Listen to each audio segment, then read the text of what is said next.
여러분 안녕하십니까? 전남이 앞둔 중요한 과제와 앞으로의 방향을 함께 고민해보는 전남의 미래를 말하다 첫 순서입니다.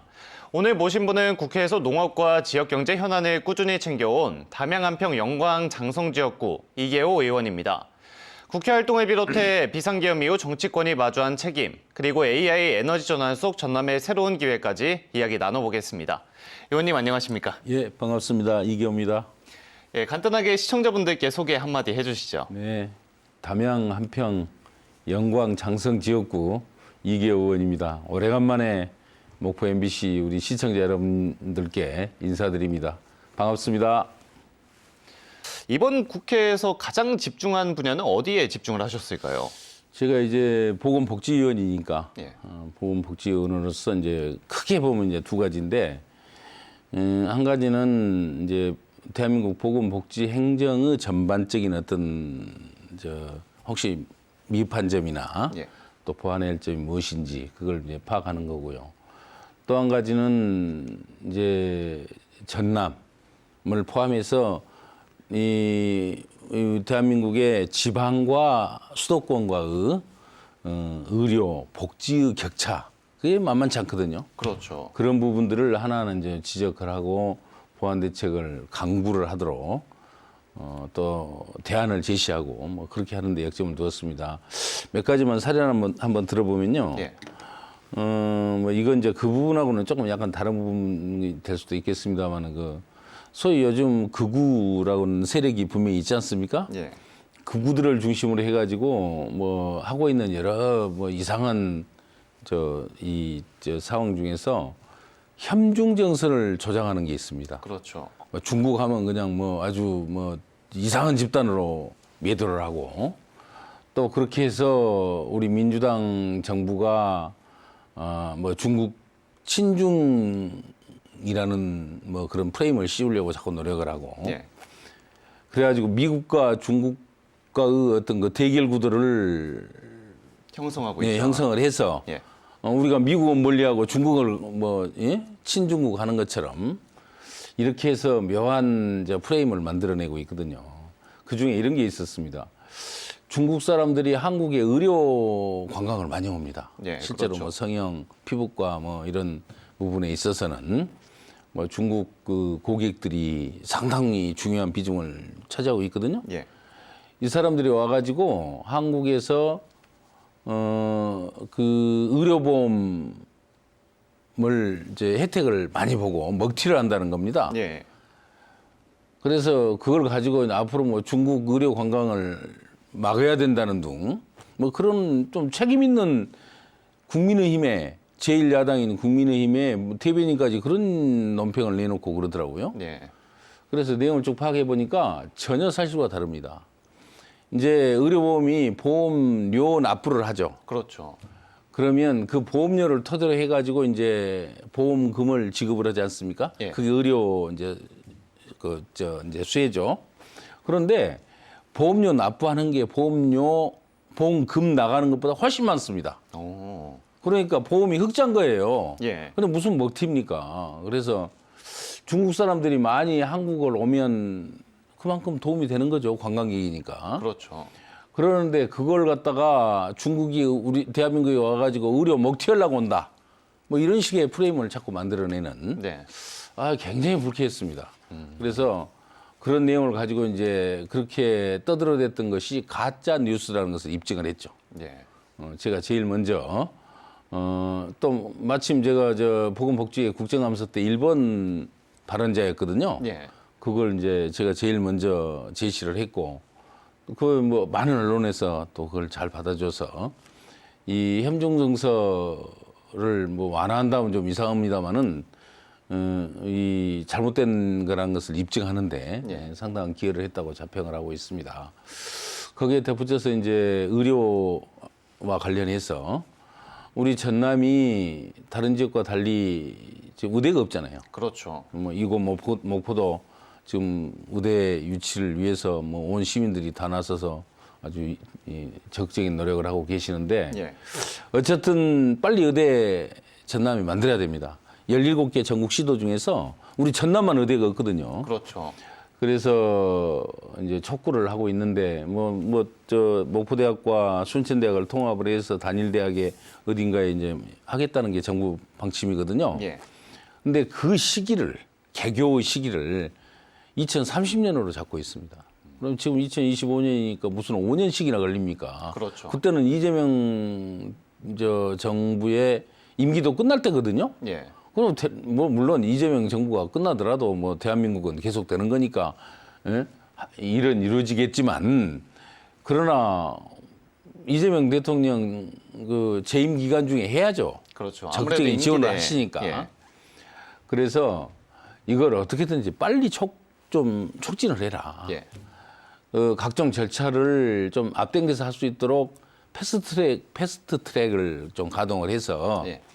최대한 당겨보면 언제까지 가능하냐고 확인을 해보니까 2027년 계기도 가능하더라고요. 3년 정도가 앞당겨지는 예, 거네요. 예. 그래서 뭐 2027년 하면 뭐 대단히 좋겠지만 어떤 경우든지 2028년 개교까지는 정부가 확답을 해주라. 그게 전남에 지금 의대가 없는 것에 따르는 전남 도민들의 불이익을 최소화할 수 있는 길이다. 이렇게 촉구를 했고 뭐 정부에서도 적극적인 검토를 하겠다는 보건복지부 장관의 그런 답변을 받아냈습니다. 예. 이 의대 관련해서는 그러면 앞으로 절차가 어떤 것들이 남아 있는 걸까요? 우선 이제 뭐 잘 아시는 것처럼 의대 정원을 의사수 그러니까 의사수 추계위원회라는 게 있거든요. 예. 그게 보건복지부에 설치가 돼 있습니다. 거기에서 몇 명 정도의 의사가 필요하고 매년 그러려면 적정한 의대 입학 인원이 어느 정도가 돼야 되는지 추계를 합니다. 그렇죠. 그래서 그 추계 인원을 교육부로 통보를 하면 교육부에서 그 이제 새로운 학생을 선발을 하는 거죠. 예. 그래서 그 추계위원회가 굉장히 중요합니다.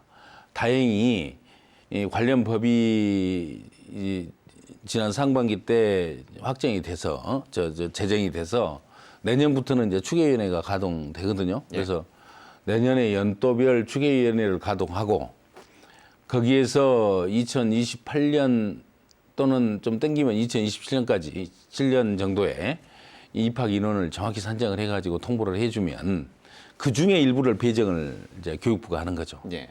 그래서 그런 절차가 좀 남아있기는 합니다만은 지금 이 흐름으로 봐서는 2028년 정도 개교는 큰 문제가 없다 이렇게 저는 확신을 하고 있습니다. 예. 이제 저희가 사실 12월에 이렇게 녹화를 하고 있는데요. 12월이 작년부터 조금 더 유독 추운 달이 됐습니다. 예. 작년에 특히나 비상계엄을 선포하면서 이제 1년 정도가 지났는데 당시에 직접 겪은 상황과 또 현재 느끼는 소외도 궁금하거든요. 예. 제가 비상계엄에 뭐 굉장한 트라우마가 있습니다. 예. 제가 5.18 광주 민주항쟁 때 전남대학교 학생이었습니다. 네. 그렇기 때문에 뭐 현장에서 공수부대에 쫓겨서 뭐 쫓기기도 하고 또 제 친구들이 잡혀가갖고 이제 뭐 좀 곤욕도 치르는 것도 보고 또 심지어 뭐 부상당하거나 뭐 이런 친구들도 있고 비상계엄을 이제 제가 맞이한 것은 그날 영광 제 지역구에 영광군 향후에 임원들하고 간담회가 있었습니다. 저녁에. 예. 간담회 마치고 저녁 식사를 마치고 이제 광주로 가서 1박을 하고 그 다음날 아침에 상경을 이제 할 계획으로 예. 그렇게 돼 있었는데 11시 조금 넘어서 저희 아들한테 전화가 왔어요. 아빠, 비상계엄이 설치됐는데 괜찮으냐고 물어봐서 깜짝 놀랐죠, 저는. 예.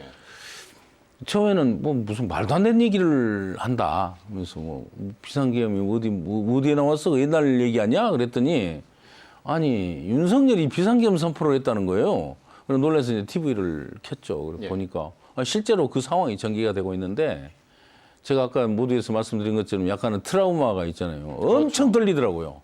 딱 그 순간. 야, 그럼 앞으로 어떻게 되는 거지? 내가 내 인생이 여기까지구나. 이런 생각이 들더라고요. 그러던 차에 이제 뭘 해야 될지를 몰라서 서울에 있는 보좌관들한테 이제 전화를 했죠.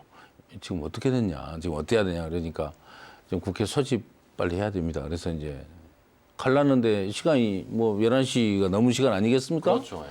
그러니까 기차를 비롯해서 대중교통이 없어요. 그렇죠. 그래서 차량을 불러가지고 이제 서울로 올라갔습니다. 올라갔는데 뭐 그때 뭐 저는 제정신이 아니고 예. 운전을 하고 이제 저를 데려다 주는 비서들은 또 뭐 혼비백산 해 있지만은 그래도 뭐 앞을 안 보고 막 달려가니까요. 예. 2시간 20분 만에 서울에 도착했습니다. 오, 그래가지고 상당히 빨리 도착하셨는데요. 국회에 도착해 보니까 그때까지도 뭐 다 모여갖고 있고 뭐 시민들이 있어가 막 모여갖고 차가 못 들어가니까 또 저 꽤 먼 거리에서 내려서 걸어서 이제 국회까지 갔죠. 예. 가가지고 다행히 그때는 이제 경찰관들이 들락거리면서 문이 좀 열린 데가 있더라고요. 예. 저쪽 한쪽 구석지에 예. 뭐 쪽문 같은 데가 있어서 거기를 우리 보좌관이 찾아가지고 그쪽으로 이제 안내를 부르더라고요. 그래서 이제 경찰이 없는 틈에 문 열고 이제 얼른 들어갔죠. 들어가가지고 보니까 이제 뭐 군인들, 경찰들 도열에 있어요. 막 안에 네. 웅성웅성하고 있는데 그 사이를 지나가는데 처음에는 못 지나가겠더라고요. 무서워서. 예. 그래도 이제 갔죠. 지나갔는데 지나가는데 뭐 아주 모골이 송연해가지고 뭐 아주 덜덜 떨면서 갔죠. 솔직히 말씀드려서 들어가가지고 이제 아침까지 계속 이제 국회에 있었는데 그날 밤이 가장 길었던 인생의 밤 중에 하나였던 것 같아요. 아주 불안했고 무서웠고 그러나 이런 대한민국 그 미래가 여기서 그치게 해서는 안 된다는 예. 그러한 어떤 또 새로운 사명감 같은 게 뭐 생기더라고요. 그래서 윤석열과 싸워야 되겠구나. 지금부터는 예. 내가 뭐 이제 이걸로 뭐 국회의원도 끝나는 것 같고 어떻게 보면 인생도 이제 뭐 여기까지인 것 같고 그렇게 생각했습니다. 예. 대한민국 미래도 여기까지인 것 같고 모든 게 다 끝나는 건데 어차피 끝나는 거 그래 한번 싸워보자. 그러한 이제 결기 같은 게 생기더라고요. 근데 저만 그런 것은 아니고 예. 같이 함께 이제 의사당에서 대기하고 밤을 새우고 있었던 우리 동료 의원들도 비슷한 생각을 다 갖고 있더라고요. 네. 아무래도 모든 분들이 좀 그러시지 않으셨을까. 예, 그러면서 이제 정말 그러한 뭐 결기들도 작용을 했을 것이고 또 그 시간에도 밤을 새워가면서 밖에서 이 비상계엄 타파를 외치는 우리 수많은 대한민국 국민들의 그 함성이 결국은 내란 숙의 윤석열로 하여금 꼼짝 못하게 만드는 그래서 비상계엄을 해제할 수밖에 없도록 하는 그런 힘이 되었을 것이다 이런 생각을 하면서 정말 아침이 밝았는데 우리 의원들이 뜬 눈으로 다 밤을 샜잖아요. 예. 아침에 이제 그 국회 앞에 계속 그때까지 비상계엄이 해제가 되었음에도 예.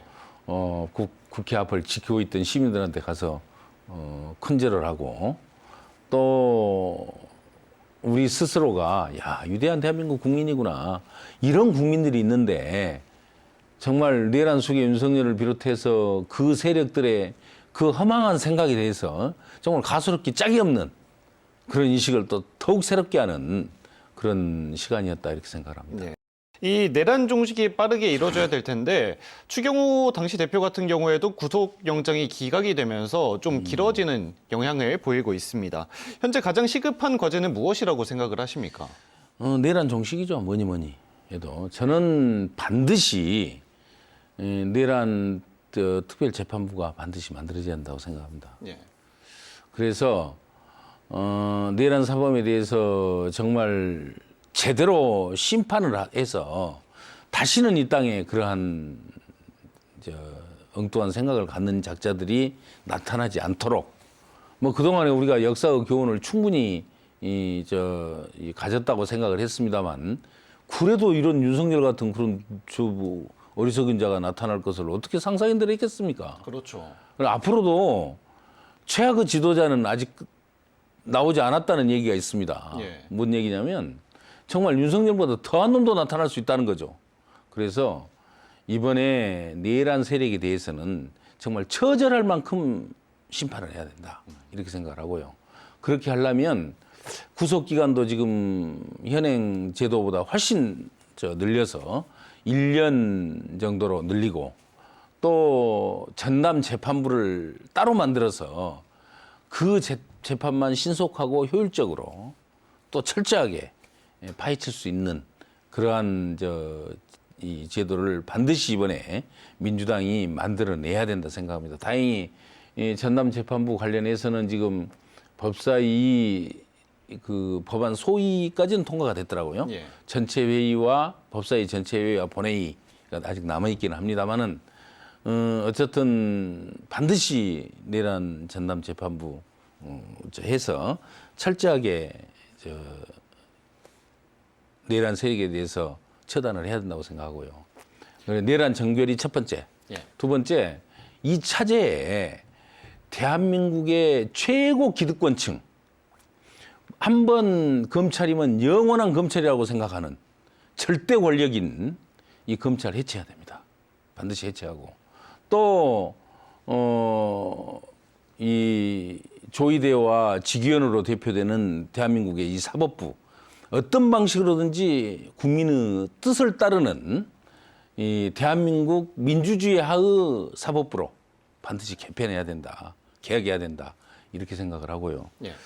그렇게 해서 이러한 특수 기득권을 타파하는 것 이것이 정상국가 대한민국으로 가는 길이다. 이렇게 저는 확신을 하고 있습니다. 그래서 지금은 첫째도 내란 척결, 두 번째도 내란 척결, 세 번째도 내란 척결입니다. 예. 그걸 하지 않고는 대한민국의 미래는 없다. 이렇게 생각합니다. 예. AI 아리백 산단 관련해가지고 여러 국가 프로젝트의 중심지로 전남이 주목받고 있는 상황인데요. 예, 이 상황 자체를 좀 어떻게 보고 계십니까? 정말 우리가 대통령을 잘 뽑았구나 하는 것을 실감을 하는 그러한 최근 여러 가지 상황이라고 봅니다. 이재명 대통령께서 하시던 말씀 아마 기억하실 거예요. 특별한 희생을 한 호남 지역민들에 대해서 특별한 보상이 필요하다. 예. 저는 제가 이제 이재명 당 대표 시절에 정책위 의장을 하면서 공약도 같이 만들고 해서 한 1년 가까이 이재명 당시 당대표와 함께 일을 해본 그런 경험을 가지고 있습니다. 그렇죠. 예. 가까이서. 그때도 이러한 표현을 자주 썼습니다. 호남에 대해서. 호남이 없으면 대한민국 민주주의는 없다. 호남이 없으면 오늘의 대한민국은 없다. 없었다. 예. 이러한 인식을 분명히 갖고 계시는 분이어서 정말 이번에 뭐 AI 컴퓨팅 센터, 오픈 AI 데이터 데이터 센터 거기에 덧붙여서 인공 태양까지 그렇죠. 예. 지금 뭐 어떻게 보면 3연타석 홈런을 친 거죠. 우리 지역이. 네. 홈런을 친 게 아니라 이재명 대통령이 공을 외야에다 던져주신 겁니다. 솔직히. 그런 면에서 정말 우리로서는 대단히 큰 혜택을 보고 있다고 생각을 하고요. 이 기회에 우리가 반드시 지역의 새로운 도약의 계기를 만들어내야 된다고 생각합니다. 지금 사실 따지고 보면 그런 경사가 있기는 합니다만은 전남이 역대급 위기거든요. 그렇죠. 농촌 지역은 해체 위기. 예. 또 여수 산당을 보면 석유화 경쟁력이 뭐 많이 떨어지고 다른 지역은 그래도 뭐 나름대로 자구책을 강구하기 위해서 대산단지나 울산단지는 뭐 많은 일들이 몇 년 전부터 일어나고 있었습니다만 우리는 잠자듯이 조용하게 있다가 예. 그 당시 윤석열한테 아부나 하고 말이지 예? 이런 짓이나 하면서 다 놀고 있었던 거죠. 따지고 보자면 그런 면과 관련해서는. 그래서 그래도 다행히 이재명 대통령이 들어서서 어쨌든 호남을 살려내고 또 호남의 발전과 도약을 위해서 전폭적인 지원을 하는 이런 지금 역대급 기회도 또 함께 온 겁니다. 그렇죠. 그리고 역대급 위기에 역대급 기회를 정말 일을 열심히 함으로써 극복을 해야죠. 예. 우리 것을 만들고 그렇게 해서 우리 이 전남의 새로운 도약의 계기가 이 이재명 정부 5년 동안 만들어내지 못하면 우리에게 영원히 기회는 없다. 이런 생각을 할 만큼 좋은 기회가 왔다 이렇게 생각합니다. 네. 이 에너지 전환과 신산업 육성 과정에서 혹시 가장 우려되는 지점은 어떤 부분이 있을지 또 대책은 어떤 게 나올지 저는 정책의 일관성이 좀 있어야 된다고 생각합니다. 우리가 사실 윤석열 정권 3년 동안에 느닷없는 원전 기반으로 바꿔갔잖아요. 예. 그래서 뭐 정말 어이가 없는, 세계적으로도 어이없어 하는 그런 상황이 연출이 됐었는데, 지금은 에너지 기반, 신재생 에너지 기반입니다. 그래서 그렇게 일관되게 흐름을 끌고 나가는 게 필요하고요. 다행스러운 것은 최근에 이 분산 에너지 특구법이 통과가 돼서 예. 에너지를 생산한 지역에서 에너지를 자체적으로 소비할 수 있는 그 기반이 이제 제도적 기반이 확보가 된 거죠. 그렇죠. 지산지소라고 말합니다만. 예. 그래서 지산지소 방식에 의해서 우리 국토 서남권 목포를 중심으로 한, 예를 들어서 저기 저 해남숲부터 출발해서 해남, 영암, 무안, 또 저 한평, 영광까지 그 일대가 신재생 에너지가 집중돼 있는 지역이거든요. 그래서 거기에 지산지소에 의한 중소형 산단들 고루고루 좀 배치하고, 거기에 뭐 데이터뱅크나 데이터 센터 데이터 센터나 예. 또 그 밖에 ESS를 비롯한 소위 축전하는 ESS라는 게 이제 굉장히 필요하거든요, 지금. 예. 이게 좀 설명을 좀 드리면, 신재생 에너지는 가장 큰 취약점이 뭐냐면 생산을 같은 시간에 동일하게 하지 못합니다. 그렇죠. 그렇잖아요. 예. 뭐 예를 들어서 태양광 같은 경우 햇빛이 많이 비칠 때는 많이 생산할 것이고, 비 오는 날이나 흐린 날은 좀 효율이 떨어지고 그러죠. 그걸 예. 가널성이라고 얘기를 합니다. 그렇죠. 그래서 그 가능성을 극복하기 위해서 신재생 에너지를 어딘가에 좀 보관을 했다가 예. 그걸 좀 어디 다른 데로 옮겨가기도 하고, 필요하면 주변에서 쓰기도 하고 이렇게 해야 되는 거죠. 예. 그 보관하는 그 체제를 ESS라고 부릅니다. 그래서 ESS를 중심으로 해가지고 집중적인 이 주변에 이제 그런 저장소를 만들고, 저장소 주변에 그 에너지를 활용하는 중소형 산단들을 좀 만들어서 에너지 다소비 산업을 그리 이제 유치를 하는 거죠. 예. 예를 들어서 뭐 반도체 부품이랄지 2차 전지에 들어가는 소재랄지 뭐 이러한 것들, 또 거기에 덧붙여서 이 데이터 센터 예. 이런 것들을 좀 부분적으로 그런데 이제 유치를 해 나가면, 그걸 우리가 아리백 산단이라고 말합니다. 네. 그래서 아리백 산단을 좀 점재적으로 다양하게 배치하고, 그래가지고 함께 지역이 발전할 수 있도록 해 나가는 노력이 좀 필요할 것 같아요. 왜 그러냐면 아리백 산단에 그런 시설들이 들어오게 되면 전후방 연관 기업들이 또 함께 들어옵니다. 그렇죠. 그래서 전체적인 지역 발전을 도모할 수 있다 이렇게 생각합니다. 저희 지역을 돌아보면 수도권과는 뭐 인재나 인프라 등 여전히 격차가 크다고 볼 수가 있잖아요. 예. 우리 지역이 스스로 성장 동력을 만들려면 어떤 게 필요하다고 보십니까? 우리가 정말 자구적 노력을 해야죠. 예를 들어서 방금 제가 잠깐 얘기했습니다만, 예. 이제 해남의 솔라시도에 앞으로 국가 컴퓨팅 센터, 또 데이터 센터 뭐 이런 것들이 같이 들어오지 않습니까? 들어오게 되면 그 인력을 어디서 데리고 와야 됩니까? 지금 상황으로 봐서 국내 인력, 이제 수도권에 주로 집중이 돼 있습니다만 인력이. 그렇죠. 그 수도권의 인력을 이 해남 솔라시도까지 끌고 올 수 있는 그러한 여건이 초기에 될까요? 쉽지가 않을 거라고 봅니다. 예. 그래서 이제 광주에 있는 인력을 이제 초기 인력을 좀 확보를 해서 활용을 하는 것까지는 가능한데, 수도권의 우수한 인력들을 대거 끌고 내려오기는 쉽지가 않을 것이다. 그래서 그러한 인력난을 극복할 수 있는 대책을 지금부터 검토하지 않으면 만들어 놓고 산중에 검은고 만들 수도 있는 거죠. 그래서 저는 글로벌 인재를 좀 끌고 와야 된다고 생각합니다. 지금 인도를 비롯해 가지고 아시아 각국에 지금 AI 인재들이 양산이 되고 있거든요. 예.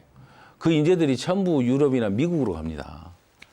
뭐 가까운 우리 한국으로 오지 말라는 법이 없죠. 좋은 조건만 제시하면 될 거라고 생각을 합니다. 그렇죠. 그래서 그런 노력들을 하고, 그분들이 이곳에 와서 이곳에서 뿌리를 내리고 일을 해 나갈 수 있는 여건들을 좀 만들어주는 것, 뭐 주거를 비롯해 가지고 교육 여건, 또 그분들에 대한 처우 뭐 이런 것들을 과감하고 대폭적으로 바꿔 나가면서 만들어내는 게 중요하다고 생각하고요. 제가 얼마 전에 저 AI 기반 경제에 대해서 국회에서 토론회를 한번 가진 적이 있습니다. 예. 거기에 이제 국내 유수의 AI 전문가들이 뭐 다 초청을 했었는데, 그분들이 오셔가지고 뭐 했던 말들이 제가 방금 드렸던 인력을 글로벌 인재를 끌고 와라는 게 이제 가장 중요했고요. 또 국내 인재를 끌고 오기 위해서는 그 자녀 교육 여건, 특목고를 비롯해서 특수학교도 좀 만들고 이렇게 해가지고 그분들 좀 유인할 수 있는 요인을 만들어줘라. 네. 그런 얘기를 했는데 그것과 함께 아까 글로벌 인재를 끌고 오는데 가장 중요한 전제 요건이 있답니다. 그 지역의 공용어를 그 회사에서 사용하는 뭐 언어 같은 게 있을 거 아닙니까? 그렇죠. 영어로 해라. 뭐 그런 얘기를 하더라고요. 그것도 일리 있는 얘기라고 생각해요. 그렇긴 하죠. 예. 그것도 검토해 볼 만하고요. 이 또 그때 나왔던 이제 뭐 여러 의견들 중에 전후방 연관 기업들을 좀 끌고 와야 하거든요. 예. 말하자면 연구 인력만 가지고는 뭐 지역에 큰 물론 뭐 그 자체로서도 지역의 고용을 늘리고 하는데 기여는 하겠습니다만은 예. 우리 욕심껏 못 하는 거죠. 그렇죠. 그걸 하는 것은 이제 소위 이제 후방 기업들이 많이 생기는 겁니다. 예. 새로운 기업 유치를 좀 해야 되는데 기업 유치를 하려면 전제가 되는 게 전기 요금을 좀 깎아주는 것, 또 데이터 사용료를 할인해 주는 것, 이게 굉장히 중요하답니다. 예. 그래서 그러한 제도적 시행해 나갈 수 있는 기틀을 지금부터 연구를 해서 제시를 해야만이 아까 말씀드렸듯이 인력과 기업을 끌고 올 수 있다. 이렇게 그날 토론에서 이제 제시된 의견들입니다. 네. 저는 맞는 것 같습니다. 네, 이 미래 산업에 대해서 여러 가지 뭐 기초들이나 대안들을 많이 생각해 오신 것 같은데요. 이 20, 30년 뒤에 그리는 전남의 미래상이 따로 있으실까요? 예, 지금 저는 전남의 지도가 바뀔 거라고 생각을 확신을 합니다. 지금까지 전남이 뭐 여러 부침을 이제 역사적으로 보면 계속 해온 거죠. 네. 과거에는 전남이 곡창이었기 때문에 농업경제 시대는 양무 호남이면 심호국가라고 했지 않습니까? 그렇죠. 전남이 없으면 나라를 운영할 수 없을 전 국민이 뭐 제대로 먹고 살기 힘든 그런 세상도 있었습니다. 네. 그러다가 이제 산업경제로 넘어가면서 심지어는 이제 정부화 시대까지도 계속 전남이 이제 상대적인 경제적 약세 지역으로 몰릴 수밖에 없었죠.